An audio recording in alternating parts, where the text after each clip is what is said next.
Sveiki visi.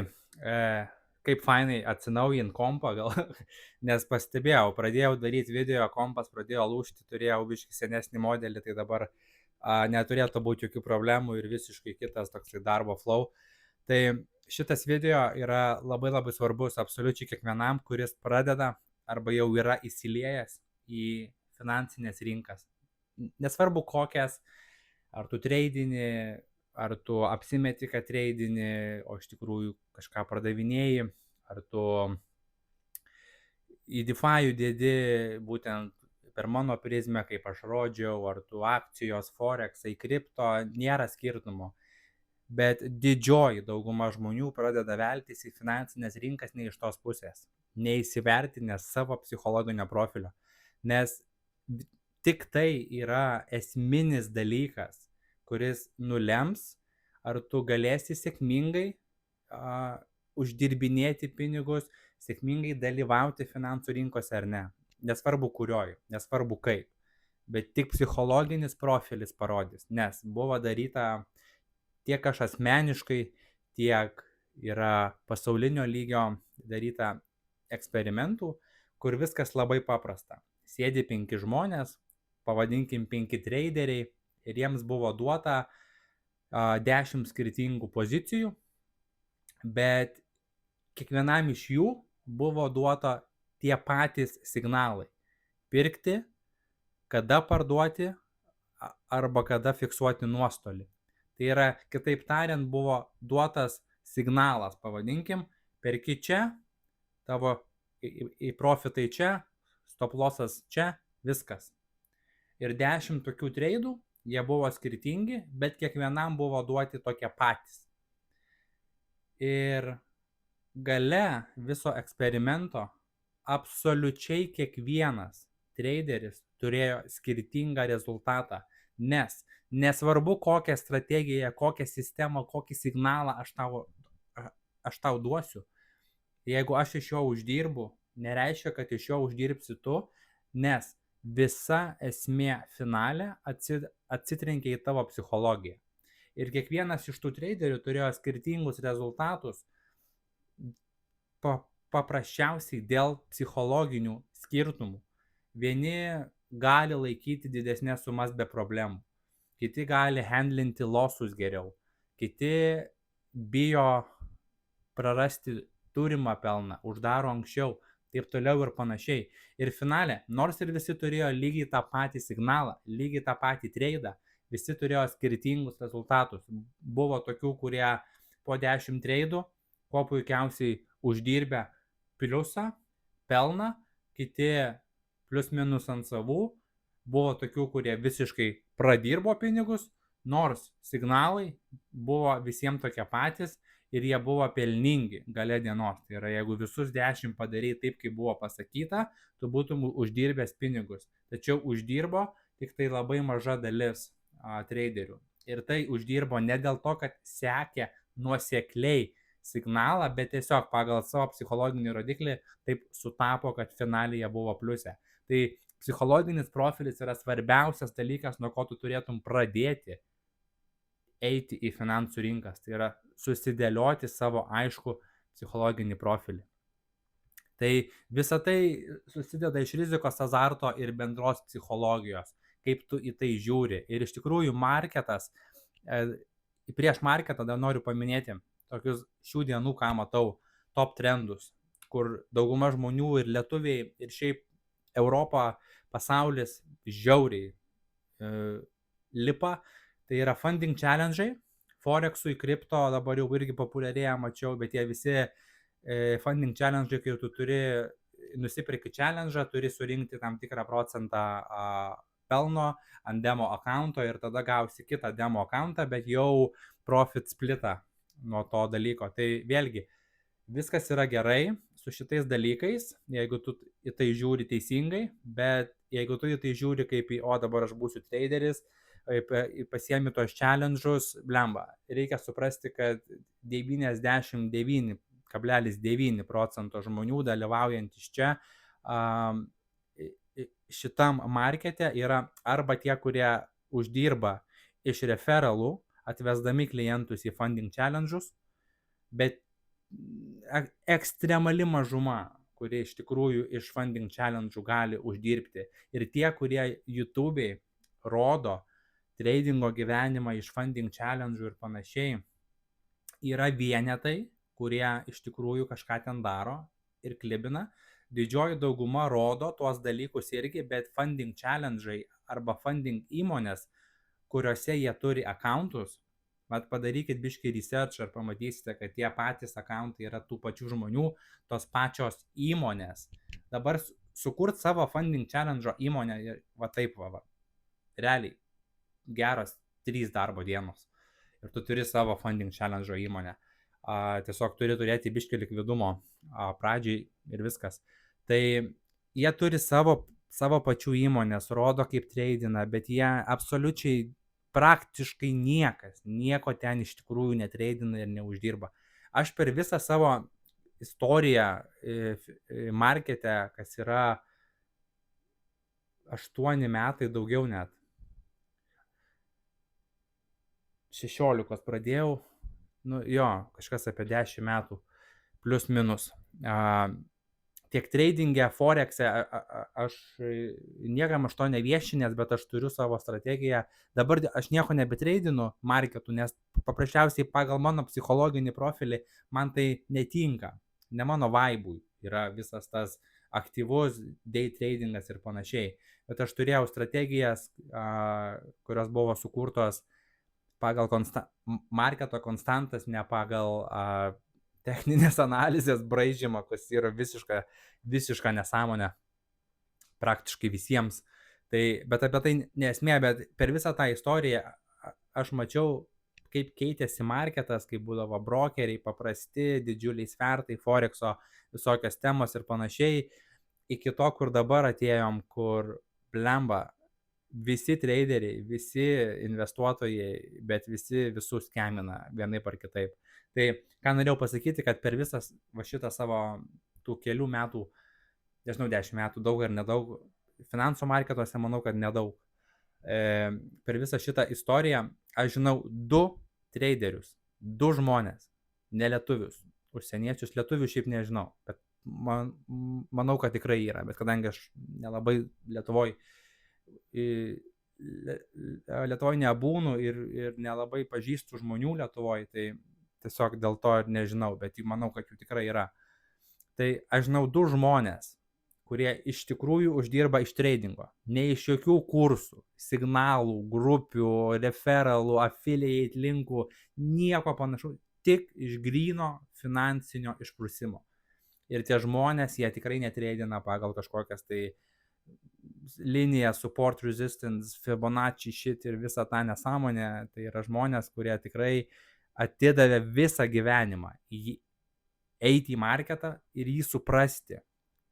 Ir per institucijas, per kurias jie ėjo ir kaip jie mato marketą, dėl ko jie taip mato ir panašiai, tai yra visiškai kitas lygis. Bet šiom dienom yra trendai tokie, funding challenges, kripto tradingas su leverage'u, futuriai, Bybit, ne, ir panašiai, visokie magiški indikatoriai ten ir panašiai, tada skemai kaip LVex'as, čia pas mane jis yra, jo net nebuvo, jis tiesiog visada buvo uždraustas Lietuvoje. Žinau, kad daug žmonių papuolė, sumetę šaibas ir galvoja, kad ten iš tikrųjų profesoriai duoda kažkokius signalus. Šiaip nežinau detalių, kaip tai veikia, tiesiog tai yra BitConnecto modelis, kurie markete dalyvavo 2017, 2018, turbūt žino BitConnecto istoriją. Tas pats šūdas. Ir visos kitos platformos, kur pakvies draugą, gausi saldainį, aš manau, jūs patys suprantat. Ir tada meme-coinų gaudimas, kas dabar irgi labai madoj, bet vėlgi, kripto markete meme-coinus gaudyti, jeigu tau pasisekė vieną kartą ir tu tos pinigus pasiėmei, valio. Bet iš visų, ką žinau, ir netgi žinau asmeniškai žmonių, kurie yra pagavę meme-coinų ir padarė gyvenimą keičiančius pinigus, bet jų nenusiema, sukiša atgal į marketą ir finalė sėdi ant nulio. Dar nežinau ne vieno, kuris paėmė, užsidirbo bel kiek pinigų iš meme-coinų gaudimo, juos pasiėmė ir dabar susidėliojo gerus, tvarkingus portfelius ir gyvena taip, kaip turėtų gyventi. Vis tiek visi kiša pinigus atgal į marketą, nori dar daugiau, taip toliau ir panašiai, ir finaliai nieko nelieka. Ir visos šitos problemos kyla dėl blogo psichologinio profilio. Tai marketas parodys, kas tu esi. Geriausia vieta suprasti žmogų yra duoti jam finansinių rinkų galimybę. Investuoti, treidinti, analizuoti. Tai yra geriausia vieta pamatyti, kas tu esi per žmogus. Nes kai tu sėdi su trim open pozicijom ir viskas pradeda judėti ne taip, kaip tu norėjai, tada ir atsiskleidžia, kas tu esi. Nes nei vienas iš mūsų, iš jūsų, iš šiaip žmonių, tai nėra, tu nesi traderis, tu nesi analitikas. Esi tiesiog žmogus, kuris bijo prarasti. Ir psichologinis stiprumas finansų rinkose ir yra visa esmė. Tu turi neprarasti pinigų. Uždirbti papildomai, čia yra kaip bonusas. Bet tavo pagrindinis darbas finansų rinkose yra neprarasti pinigų. Tai yra capital preservation, apsaugoti savo kapitalą. Čia yra pagrindinis dalykas. Ir jeigu tau pavyksta ne tik jį apsaugoti, bet dar ir padidinti, va tada tai yra tikrasis talentas, pavadinkim taip. Bet didžioji dalis, kadangi jie net neįsivaizduoja, koks yra jų rizikos profilis, jie dažniausiai eina į pozicijas, rizikuoja per daug, daro per daug pozicijų arba neteisingam laiko intervalę ir paprasčiausiai ta psichologija visa ir sugriūna. Nes visi mes kieti, jo, visi mes sakom, pasimsiu funding challenge su 100 štukų, užtreidinsiu čia vienas treidas per procentą, čia jau štuką, tai aš čia va padarysiu 2-3 procentus per mėnesį, 2-3 štukas nuo 100k akaunto, jokių problemų, jo, gyvensiu kaip ponas, bet kažkaip kaip negyvena, niekas taip negyvena, nes psichologinis pasiruošimas visiškai kitoks, net ir demo akaunte, tam pačiam demo funding challenge akaunte, psichologinė spaudimas atsiranda visai kitoks. Ir tu turi save išsianalizuoti labai detaliai, kas daugeliui bičiukų gali nepatikti, nes tu turi rašyti į žurnalą arba į kompą arba į žurnalą apie save, apie savo silpnas vietas, apie savo silpnumą. Tu turi tai rašyti ir priimti viduj. Tai daugeliu tas nepatinka, nes visi labai kieti, žinai, ta prasme, galiu menedžinti šaibas, aš čia treidinu ir panašiai, bet jeigu pas bet kurį iš tų visų traderių tu pasiprašysi, tai parodyk man savo performansą, 9 iš 10 vengs to parodyti, nes jie neturi gerų rezultatų iš tikrųjų, visi tiesiog fake it till you make it, žinai, iš tos prizmės. Ir iš viso šito psichologinio profiliavimo trūkumo ateina visi tie lūpai, kai yra revenge tradas, kad šitą pralošiau, dabar turiu atlošti, arba FOMO, ypač kripto markete, viskas kyla ir tu bėgi, čiumpi, perki, kursų bandžinimas, tai yra paprasčiausiai šokinėjai tarp kursų, perki vieną po kito, skirtingus kursus, nes šitas geras traderis, influenceris, YouTube'ai prisižiūrėjau, jis gerai gyvena ir aš taip noriu gyventi. Jisai gerai gyvena dėl to, kad turi kursą ir auditoriją, ne dėl to, kad jis gerai treidina. Reikia vieną elementarų dalyką suprasti, kam traderiui kelti kursą už 250 eurų, jeigu jisai uždirbinėja po 100 000 į mėnesį ir skirti savo laiką, realiai švaistyti laiką, šnekant su visokiais vaikais, kurie nori gyventi taip kaip jis. Tai nėra visiškai jokio tikslo. Visi jie sako, tai aš noriu atiduoti marketui, aš noriu atiduoti žmonėm, nes aš išmokau ir noriu išmokinti kitus. Ir aišku, tai yra kaip finansinis produktas.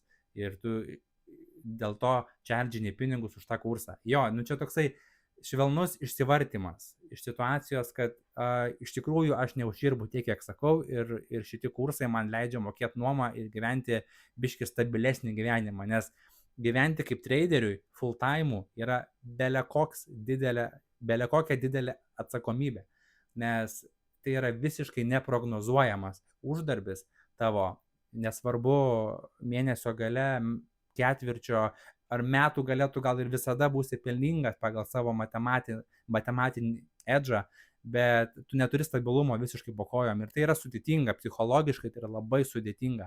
Dėl to tu turi eiti į tokias vietas ir dėlioti tokius portfelius, kurie tau bent jau kažkiek duoda stabilumo. Ir dauguma paprasčiausiai to psichologijos neatlaiko ir dėl to kuria visus savo grupės, kursus, signalų grupės ir bando iš to uždirbti papildomai tam, kad turėt stabilumo po kojom. Tai nėra blogai, bet blogai yra, kada jie tai identifikuoja kaip ne iš nuoširdžios pusės. Čia yra visa problema. Ir dėl to niekas taip ir neišmoksta to tradingo, nes visi šokinėja nuo kurso ant kurso, nuo strategijos prie strategijos, nuo indikatoriaus prie indikatoriaus ir visa problema yra ne strategijoje, nes greičiausiai jinai gal ir buvo gera. Jeigu jinai turi nors kažkokį matematinį edžą, jinai long terme bus gera. Bet visa problema yra viduj. Mūsų pačių viduj yra pagrindinė problema. Ir aš kalbu apie tradingus ir viską, bet tas pats ir su DeFi. Dėti pūlus į DeFi nėra tas pats, kas tradingas, tai nėra taip stressful, tai nėra taip blogai, pavadinkim, psichologiškai našta ir panašiai, bet vėlgi tai yra finansinė rinka, tai yra finansiniai instrumentai ir jie irgi neša atsakomybės. Ir vieni žmonės, kurie deda pinigus į DeFi poolus, lygiai taip pat turi pasidaryti savo psichologinį profilį. Tai psichologija visa tavo ir susideda iš pagrindinių 5 elementų. Tai yra analitika, kada tu braižai grafikus, skaitai naujienas ir panašiai. Kitaip tariant, pats save bandai įtikinti, kad tu teisus. Man, pavyzdžiui, techninė analizė, tokia standartinė. Čia supportas, čia resistance, čia trendline'as, Fibonacci atšoko, šiam 1.8, golden ratio, dabar shortinsim ir panašiai. Moving averages atšoko ir tokie dalykai, jeigu tu remiesi tik jais tai ir tu braižai tas linijas grafike, tu tiesiog turi pripažinti faktą, kad tu bandai save įtikinti, kad tu teisus arba neteisus. Tai, kad tu nusibrėži liniją čia, nereiškia, kad tai yra lygis, kad tai yra kažkoks tai svarbus, psichologinis, nepsichologinis lygis, nes kaina anksčiau lietė 5 kartus, dabar gali būti 6 ir dėl to tai yra lygis, arba Fibonacci ir panašiai įbraižymai, tai yra savęs pačio įtikinimas, kad tu turėtum kažkokį tai motyvą, dėl ko tu čia kažką iš vis darai. Nes jeigu tu žiūrėsi į tuščią grafiką, tu matysi vieną dalyką.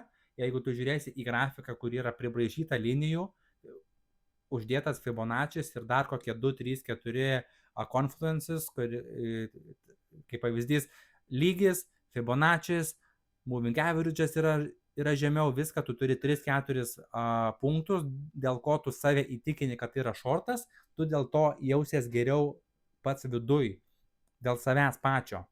Ir sakysi, va, čia yra shortas, nes ir galėsi savo ir kitiems išvardinti bent 2, 3, 4 punktus, dėl ko čia yra shortas. Kai iš tikrųjų kitas žmogus, šalia tave sėdintis, galbūt nusipirkęs kitokį kursą, gal net ir tą patį, bet turintis visai kitą matomumą grafike, subraižys tau lygį žemiau, Fibonacci iš kitos pusės ir dar trendline'ą tau įkalt ir sakys, čia pirkimas. Nes va, čia struktūra atšoko, gražus Fibonaccis, atšoko nuo trendline'o, jau dabar bus 3 kartas, bus stiprus pramušimas į viršų. Ir dabar kuriuo tikėti, ne? Tai visa ta techninė ir fundamentinė analitika yra įrankiai, bet tai negali būti jūsų strategija. Jūsų strategija turi turėti matematinį edžą ir paremta konstanta, dalykų, kuris markete nesikeičia ir kurį mato visi visada.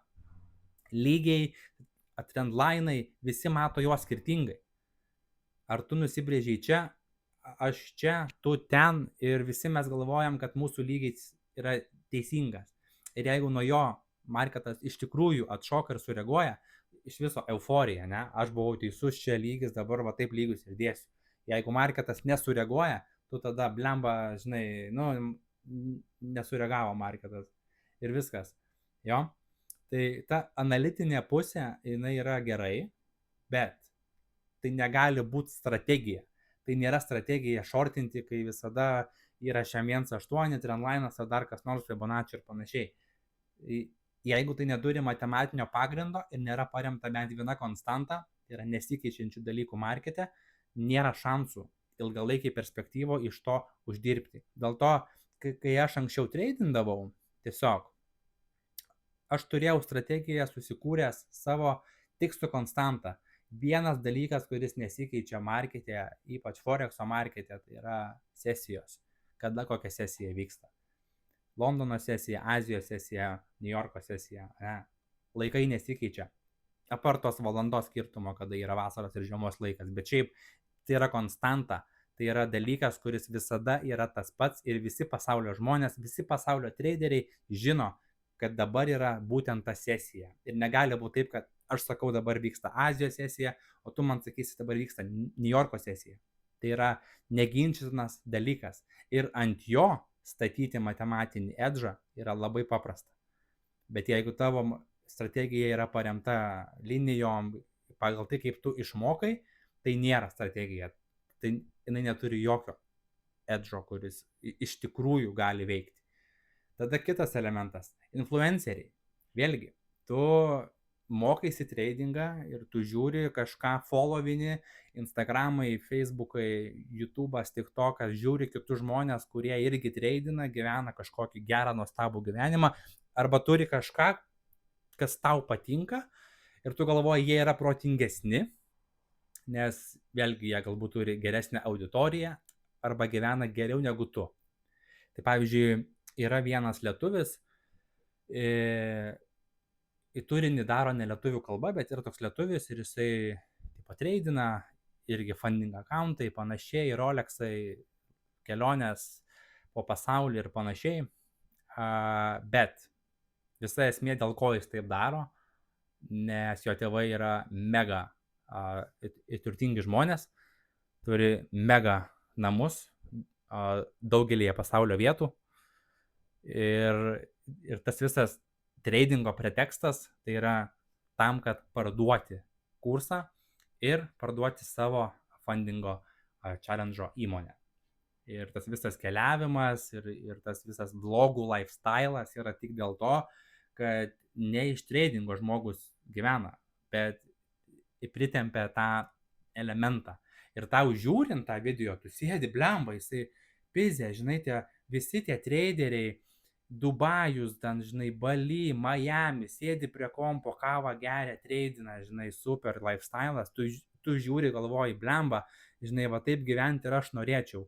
Ir tu tada pasižiūri, jisai turi programą, jis turi grupę, community, bendruomenę ir taip toliau ir panašiai. Daugelis jų turi 100-tūkstantinės community grupės, kas yra, wow, ta prasme, tai jau yra movementas, jau tai yra visai kito lygio galbūt projektas, kuris ir kažkokią įtaką teigiamą finalę žmogui palieka. Bet tai neišmokins tavęs prekiauti finansų rinkose, nes visa esmė yra psichologija. Ne strategija, bet psichologija. Tai visi influenceriai labai didelę įtaką šitam dalykui daro. Ir tu galvoji, blemba, jisai geresnis, jisai gyvena taip, kaip aš norėčiau gyventi, dėl to aš turiu jį žiūrėti ir galbūt net pirkti jo kažkokias medžiagas.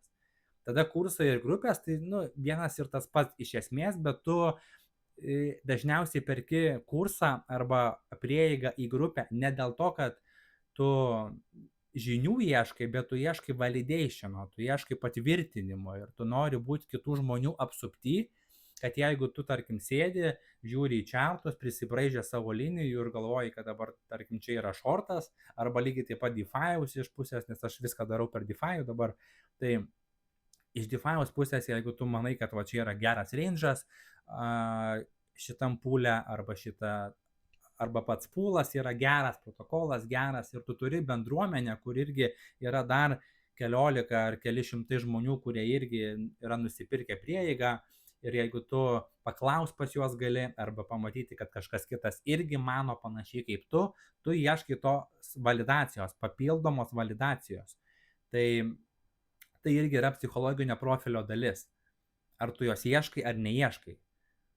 Pavyzdžiui, man asmeniškai, man visiškai neįdomu, ką daro kiti žmonės. DeFi'ui, ar trading, ar finansų rinkose. Vieni sako, pirk vieną, kiti kitą, kiti sako, šitas pūlas šūdinas yra geresnis. Okei, gal yra geresnių pūlų, gal yra kažkokių kitokių strategijų, bet aš darau tai, kas man veikia, kas man patinka ir kur aš jaučiuosi labiausiai savim. Aš galiu dėti į daugybę pūlų, kurie generuoja po 20% per dieną, bet tai ne pagal mano profilį. tai ne aš, tai aš taip ir nedarau. Bet dauguma žmonių iš pradžių, kada neturi savo profilio, jie sakys, jo, blemba, 2 procentų į dieną skamba gerai ir jie dės, bet po to kenties nuo pasiekmių, apie kurias papasakosiu po to. Tai va, kursai grupės pagrindė yra tam, kad tu jaustumėsi kažkieno dalim ir galėtum tiesiog turėti validaciją papildomą. Ar jie irgi šortina, o gal jie perka, bet gal jisai teisingai sako, ir tai yra didelis balaganas galvoje, kada tu žiūri į visus skirtingus nuomonės ir nežinai dabar, kurią pasitikėti. Tada psichologijos 4 elementas yra tavo win rate'as, kas yra esminis reikalas ir tavo matematinis edžas. Koks yra tavo win rate'as? Nes atreidinge, nesvarbu kaip tu treidinsi, tu gali spėlioti iš esmės, bet jeigu tu padarysi teisingą rizikos ir pelno santykį, kaip pavyzdys, tarkim, visada 4 su 1. Rizikuoji 1, kad padarytum 4. Ir visada spėliosi, iš esmės, nors ir win rate'as nebus pam ant pam, nebus 50 procentų, bet net ir su labai mažu win rate'u, su 20, net 17 procentų win rate'u, tu finale long terme po 1000 treidų būsi pliuse. Nes tu turi rizikos ir pelno santykį, matematinį edžą, bet jeigu ant šito tu pastatai win rate'ą šiek tiek geresnį, tau nereikia net būti 50 procentų pataikyti, net nereikia pam ant pam. Dažnu atveju, jeigu tu turi gerą rizikos ir pelno santykį ir strategija paremta bent viena konstanta, kuri nesikeičia ir yra universali, ir win rate'ą padarytum bent jau 35 procentus maždaug, long terme tu visada būsi pliuse. Jeigu tu teisingai sudėliosi rizikos ir pelno santykį ir gausi nors vieną tikrą matematiką ir konstantą paremtą edžą, ir tavo win rate'as bus bent jau 3-5 procentų maždaug, tai yra iš 10 4 pataikyk, tu long terme uždirbinėsi pinigus ir didelius. Bet ta problema yra visi prieš tai esantis punktai, kursai, influenceriai ir analitika, nes čia nėra pasiruošta. Ir tu psichologiškai negali išlaikyti to savo strategijos ir to savo edžo. Net neleidi pakankamai laiko savo strategijai ir edžui sudirbti, kad pamatytum, kad tai pelninga. Kažkas gaunas, nesigauna, losing streaką, sakai, šūdina strategija, keičiu kažką kitą, ne, ir panašiai. Ir paskutinis yra lifestyle'as, aišku, online įtaka, būti tokiu kaip jie ir tavo vidiniai norai gyventi specifinį gyvenimą, kuris yra paremtas, tarkim, tradingų, DeFi poolas ir panašiai. Ir jeigu tu turi galvoj viziją, kaip tu norėtum gyventi ir taip gyventi norėtum darant tradingą, DeFi pozicijas, kripto, investmentai, akcijų, galbūt marketas ir panašiai, tai tu ir nusistatai galvoj tą viziją ir tada stengiasi kaip įmanoma arčiau tos vizijos gyventi, bet vėlgi nesusidėliojęs, ar ta vizija iš tikrųjų tu, ar tu iš tikrųjų to nori. Nes dabar, žinai, aš galiu sakyti vienam iš jūsų, žiūrėti į akis ir sakyti, ar tu iš tikrųjų nori sėdėti Dubajui, dangoraižio viršūniai, su kompu ir žiūrėti grafikus ir tradinti finansinius marketus. Tarkim, Forexą, ne? Ar tu iš tikrųjų nori visada, kad tavo pagrindinė veikla būtų sėdėti Dubajuose, dangoraižiai ir trading Forexą prie kompo.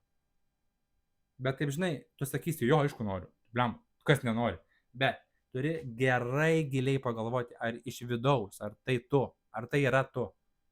Ar šitas noras, šita vizija, šitas lifestyle'as, ar tai esi tu. Ir jeigu taip, visa gilia širdim, ne protu, bet širdim jauti, kad taip, tai yra tavo noras, troškimas tiesiog, okei.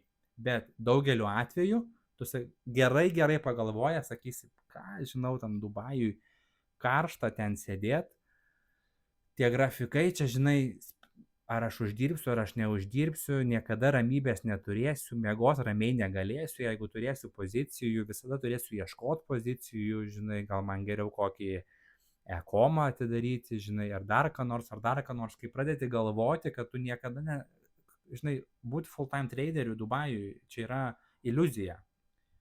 Tu netreidini iš kavinukių ir panašiai, tai yra net neefektyvų. Tai jeigu tu full time treidini, tu sėdi namie užsidaręs, turi savo zoną ir tu nenori girdėti aplinkinių Starbucks arba kokiam dangoraižiui šnekančių, burbenčių, nes tai yra atsakingas darbas. Tai nėra toks, kaip jie parodo YouTube'ai.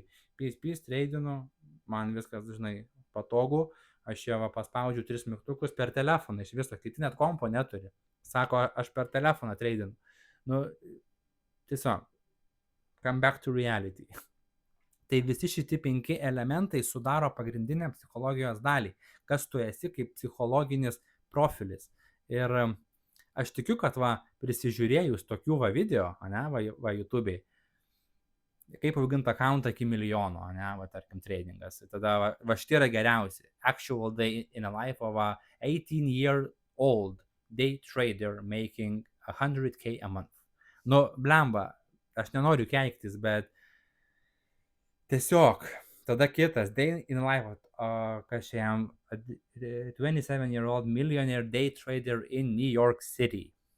Tokie gražus thumbnailai ir panašiai, ir ką jie turi bendro, visi šitie tokio pavydalo video yra vieną dalyką, savo aprašyme būtent šitą. Trading course, private team, beginner masterclass, Discord community ir šitas DM kažkokį šūdą į Instagramą ir aš tave pamokysiu, lemba, jeigu šitą pamatai pas traderį kažkokį profilį, viskas aišku su juo. Viskas aišku. Bet šitie dalykai galioja tradinge, finansų rinkose, nes tikrai yra kietų žmonių skirtingose nišose, e-comai, verslai, digital businesses, kurie irgi mokina. Ir jie mokina kaip ne iš to, kad neišgyvena iš to, ką daro, bet tikrai yra nuoširdžių žmonių daugybė, ir Lietuvoje yra, ir užsienyje yra, kurie kuria movementą, pavadinkim taip, bet ne kažkokį tai tiesiog mini kursą, kad, žinai, ten darykite tą. Nes iš tikrųjų, sukurti kursą su žiniom, ką tu žinai, ir jas nuoširdžiai perteikti žmogui, kad jisai galėtų irgi jas panaudoti, yra žiauriai geras dalykas, yra žiauriai kietas, žiauriai cool dalykas.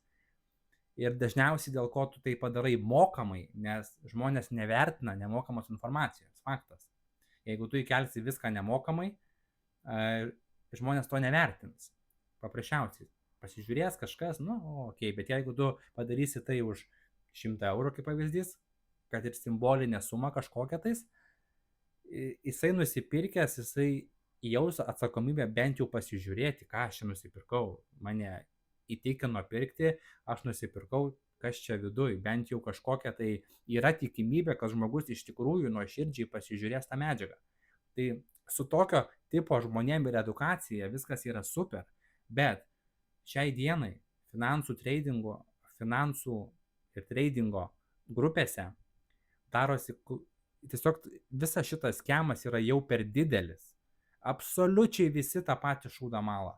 Aš traderis ir pirk mano kursą. Arba aš turiu signalų grupę, arba aš turiu indikatorių kažkokių, tai 5 indikatorius, kuriuos tau žiūrint pasikeis tavo gyvenimas. Nors iš tikrųjų ten oras, tai čia yra jau blogai. Ir šitus reikia dalykus perprasti, suprasti ir tiesiog vengti. Kaip įmanoma labiau vengti. Tradinge, iš tikrųjų, jeigu man reikėtų rekomenduoti nors vieną tradingo kursą, aš neįsivaizduoju, ką daryti. Geriausias tradingo kursas yra čia, psichologija. Pradėti ir žiūrėti, kas tau tinka ir patinka. Tai yra, kitaip tariant, lygiai tas pats, ką aš dabar aiškinu. Tai yra psichologinis profilis.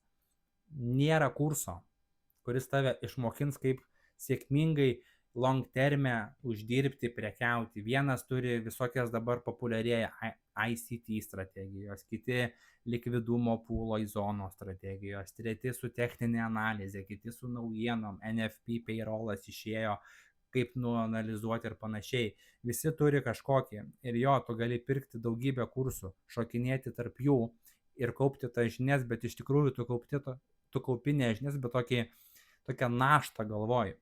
Nes tu žiūrėsi į čartą su 25 kursų medžiagą ir galvosi, tai kurį dabar kursą man pritaikyti. Čia dabar tas čartas, ką geriausia čartą žiūrėti yra į tuščią nuogą čartą ir skaityti istoriją. O taip aš pasakyčiau. Skaityti čarto istoriją. Kas vyksta su čartu? Lyg tai būtų knyga. Tu žiūri į čartą, žiūri į tą žvakes, ar ne? Ir tu skaitai istoriją.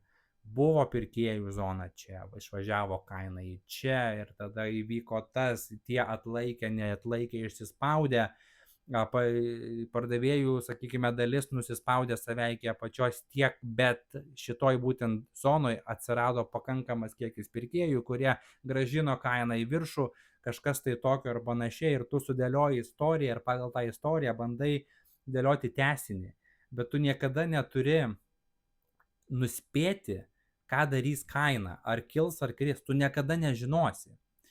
Visi, kas kažkada atsimenu, tais laikais, kai aktyviai prekiaudavau, bet aš viską darydavau anglų kalba, pas mane tiek socmedija būdavo angliškai, bet tiesiog kažkaip norisi, kažkaip labai patinka daryti kontentą lietuvių kalba ir būtent dėl to aš viską ir perkeliu į lietuvių kalbą.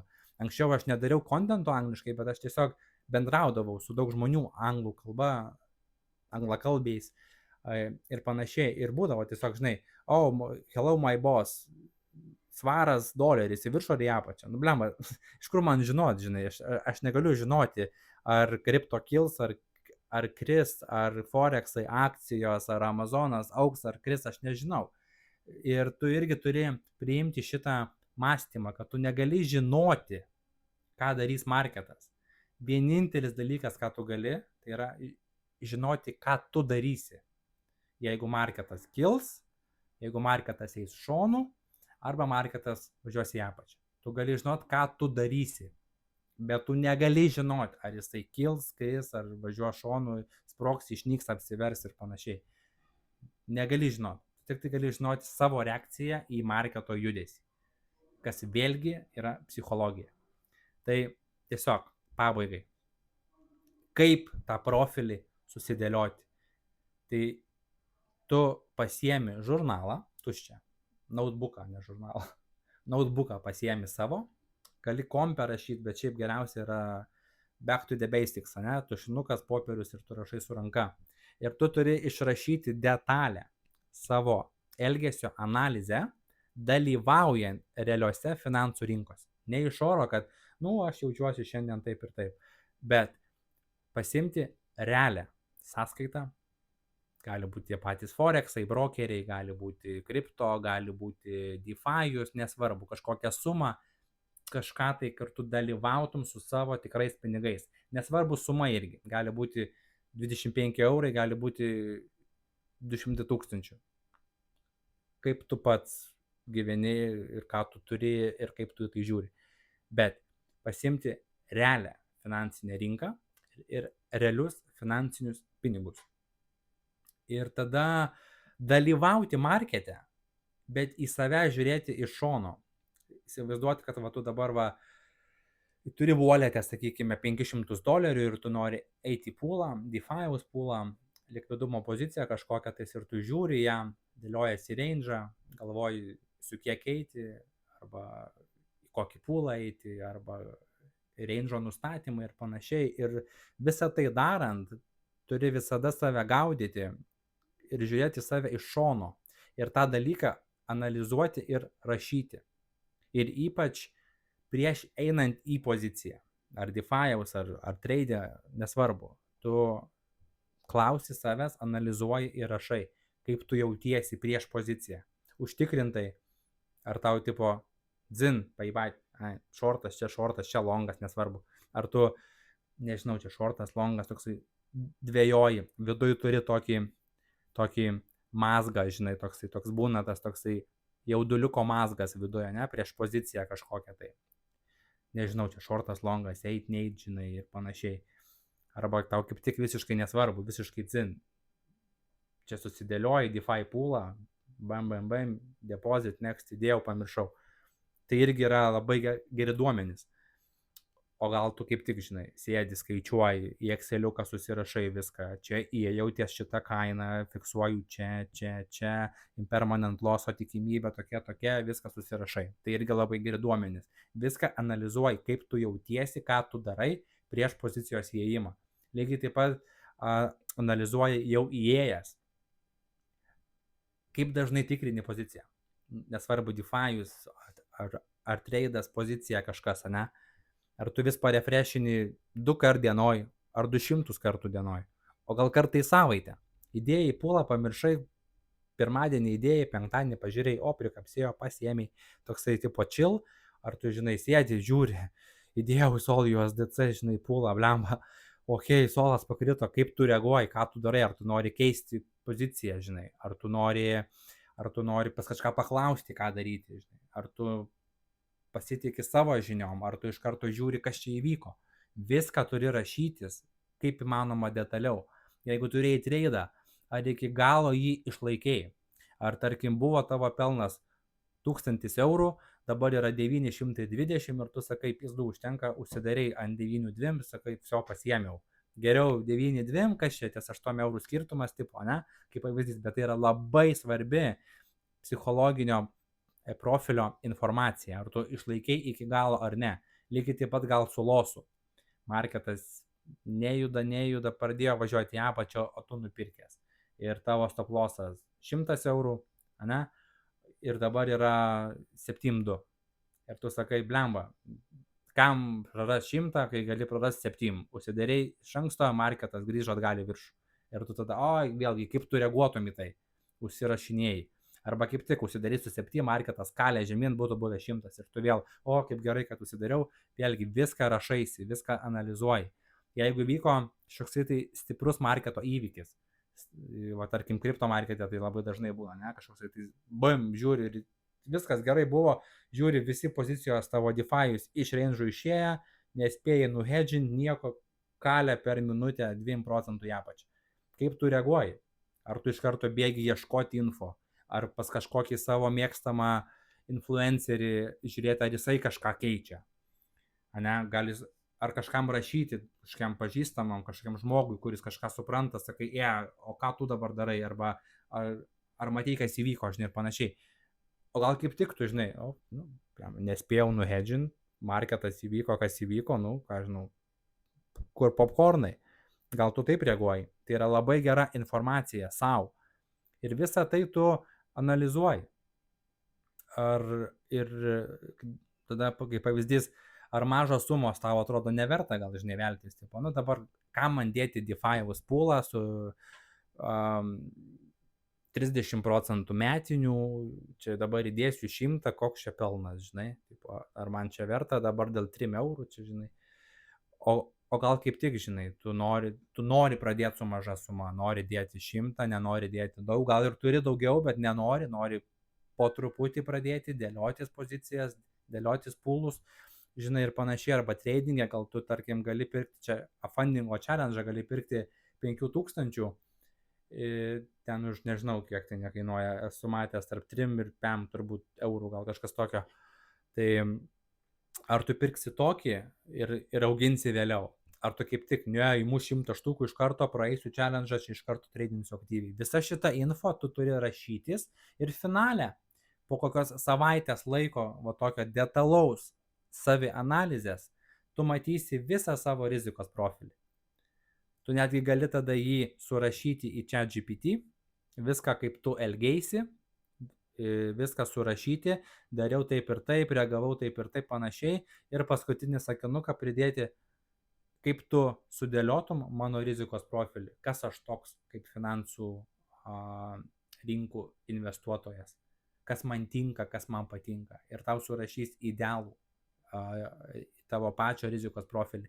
Tai va, toks būtų video, ilgesnis, tiesiog pokalbiai, bet man toks formatas labai patinka ir jeigu jūs išžiūrėjot visą video iki galo, wow, ta prasme, tu tikrai esi aukščiau didžiosios dalies žmonių ir sveikinu. Ir net jeigu buvo neįdomu, bet tu vis tiek išžiūrėjai iki galo, super. Ir jeigu yra žmonių, kurie nori pakomentuoti kažką neigiamo, teigiamo ir panašiai, viską varom, viską rašykit. Tai irgi yra informacija apie savo asmeninį psichologinį profilį. Tai yra informacija. Jeigu dabar tu viską peržiūrėjai ir tu, pavyzdžiui, treidini Forex'e ir tau nepatiko mano pasakymas, kad grafikai ir linijos yra nesąmonė ir tu nori prašyti, žinai, čia nusišneki ar kažkam, tai irgi yra svarbi informacija, tavo reakcija į bet kokį dalyką, kas yra susijęs su tuo, ką tu darai. O jeigu kaip tik tu norėjai parašyti, blemba, čia žiauriai padėjo, žinai, čia žiauriai geras video arba ko nors tokio, vėlgi nuo savo reakcijos turi tai irgi analizuoti. Ir ne tik finansuose ir šiaip gyvenime, bet finansų rinkose tai yra labai labai svarbu, nes tik psichologinis profiliavimas gali padėti iš tikrųjų uždirbti pinigus. Tai, kad tu padarėjai 5 procentus praeitą mėnesį, nereiškia, kad tu geras traderis ir kad tu dabar perkam bilietus, varom atostogų. Nereiškia. Tai yra labai labai sudėtingas darbas dalyvauti finansų rinkose, nesvarbu kurioj, net ir tam pačiam DeFi. Iš to gyventi yra beprotiškai sudėtingas psichologiškai darbas, jau net nekalbu apie tradingą ir būti traderiu, full time yra absoliučiai vienetai pasaulyje žmonių, kurie gali iš to gyventi full time, nedarant papildomų dalykų kaip kursai ar dar 25 verslai. Tai va, tikiuosi buvo naudinga, ačiū, kad žiūrėjot ir pasimatysim kitose video.